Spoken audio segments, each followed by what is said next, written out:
Magandang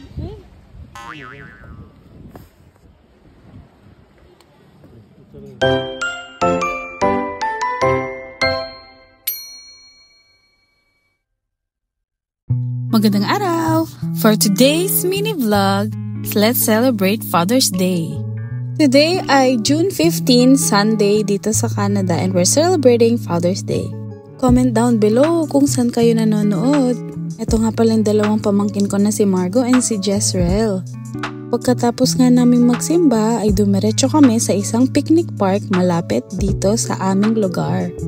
Magka-crabbing nga rin pala tayo at first time ng family namin na mag-crabbing.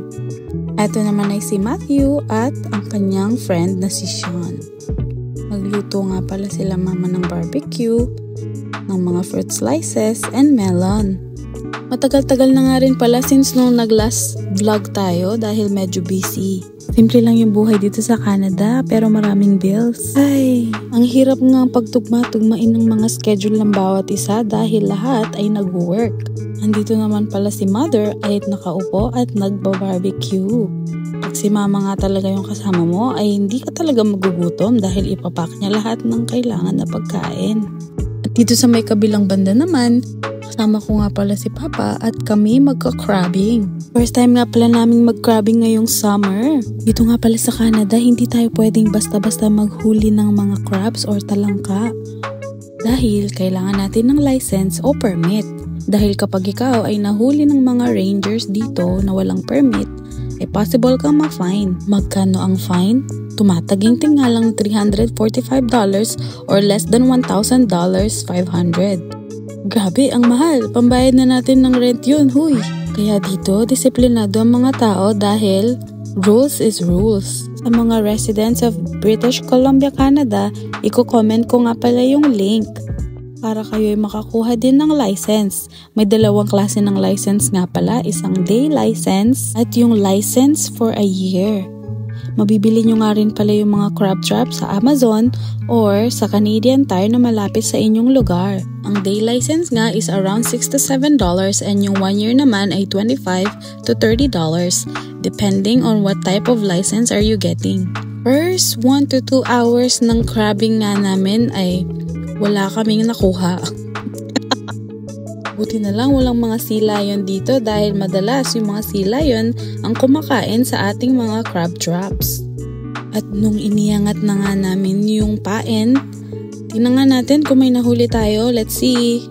O diba, sabi ko sa inyo, wala tayong huli.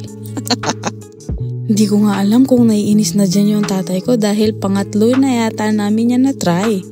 Pero syempre, patience is a virtue. Malay mo, diba? May mahuli tayo for today's video. Ito kayang pangalawang hatak natin. Tingnan natin kung may mahuhuli tayo. Alam ko naman marami yung magsasabi na ba't di na lang kayo bumili ng crabs sa supermarket kaysa sa nagpapakahirap pa kayo. Guys, alam nyo naman na kapag pinaghihirapan mo yung isang bagay, mas lalo mong ma-appreciate kung paano mo nakuha. Siyempre, experience then we learn by experience and we grow from experience.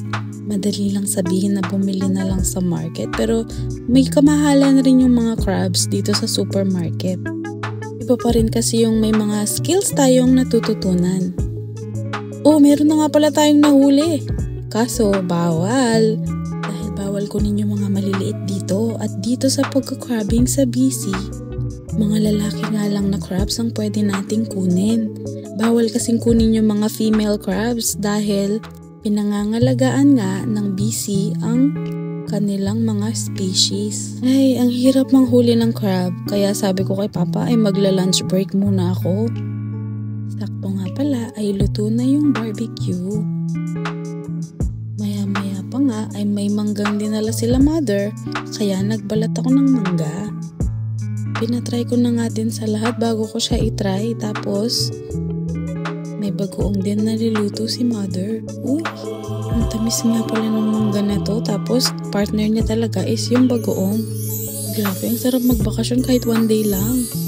After ko nga kumain ay naglakad-lakad ako sa beach at pinuntahan ko tong mga pamangkin ko. Eto nga pala si Margo at enjoy na enjoy maglaro sa tabi ng dagat.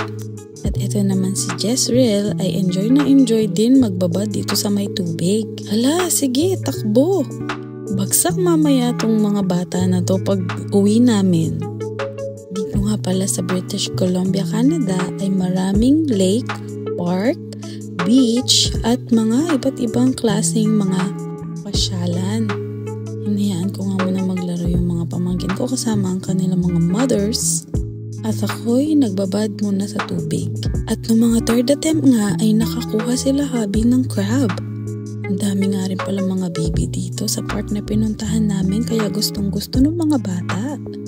Ayan nga si Matthew at yung kanyang friend na si Sean. Ay, naasar nila yung mga bibe. At another attempt sa panguhuli ng crab ay sana naman may nakuha na kami this time. Feel ko may meron na nga kasi parang medyo mabigat yung hatak nila kuya ko. Ayun, meron na nga kaming nahuli. My goodness, sa wakas. Saya-saya nga nila papa dito dahil may mga nahuli kaming crabs. Mga 2 or 3 malalaking crabs din yung nahuli namin for today's video kaya okay na for first time. Mga 7:30 PM na nga pala nung time na to at kami nagpicture-picture at umuwi na rin. Dahil pagod na rin yung mga bata at enjoy na enjoy.